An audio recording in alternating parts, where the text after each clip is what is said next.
everyone. This is Jose Gonzalez. Jose was driving home on February 8, 2016 from his work as a forklift driver, the same job he had done for decades. Jose was driving through an intersection in downtown Puyallup in his Honda sedan at the same time 24-year-old Kayla Schmidt ran a red light in her lifted pickup truck and hit Jose. The crash sent the vehicles 98 feet through the intersection. Jose died instantly. At the scene, it was determined that Kayla was driving under the influence, and later her blood alcohol concentration came back at .092. Jose left behind 6 children, both biological and step. Soon after the crash, I was able to personally meet his youngest daughter at a press conference. I do not believe that there was a dry eye in the room the day that Natalie talked to the media. At 15 years old, she gave advice that resonates with everyone. She stated, "Before you sit in that car and turn that engine on, remember what life you might take away, what little girl's heart you might break." DUI driver Kayla Schmidt was sentenced to 6 years for vehicular homicide in May of this year. After listening to my speech, I hope that my audience will be able to understand the consequences and impact of driving under the influence, as well as ways to avoid driving under the influence altogether. A DUI arrest in Washington state can have many consequences, from criminal penalties to licensing consequences. According to the Washington State Department of Licensing, driving under the influence, DUI, refers to operating a vehicle while affected by drugs or alcohol or both. This applies to both legal and illegal drugs, including prescription medication and over-the-counter drugs.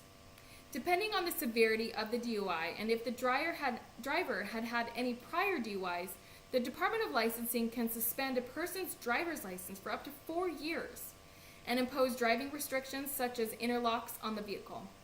An interlock device requires the driver to submit to a breath test prior to starting their vehicle.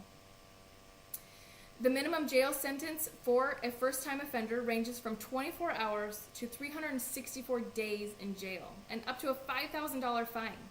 This doesn't include legal expenses. If you hire a lawyer, most likely it'll be another $5,000 thrown out the window for a DUI that should have been avoided.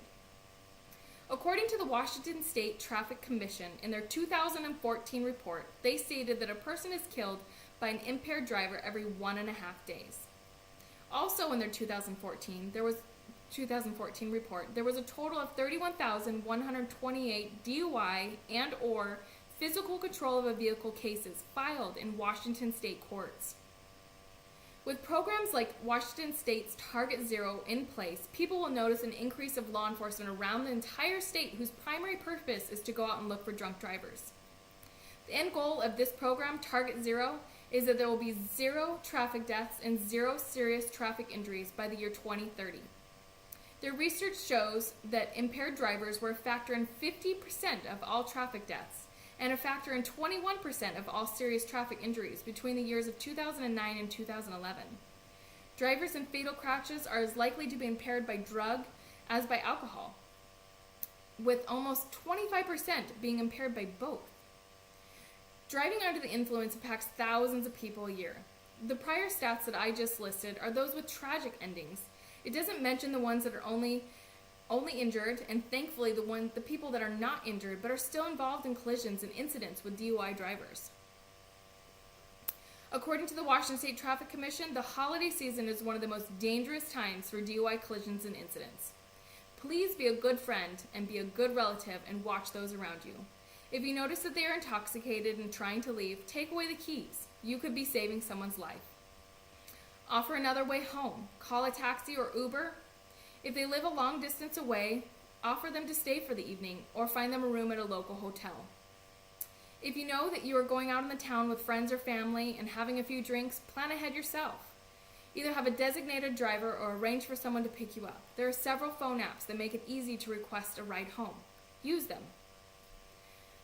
In conclusion, I am going to leave you with a few words from Maria Lopez, who was once married to Jose Gonzalez.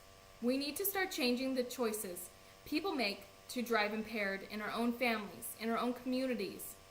Almost everyone who drinks has done it at least once, had a couple of drinks or more, and then gotten on the road. This needs to change. It does need to change, and it needs to change with you.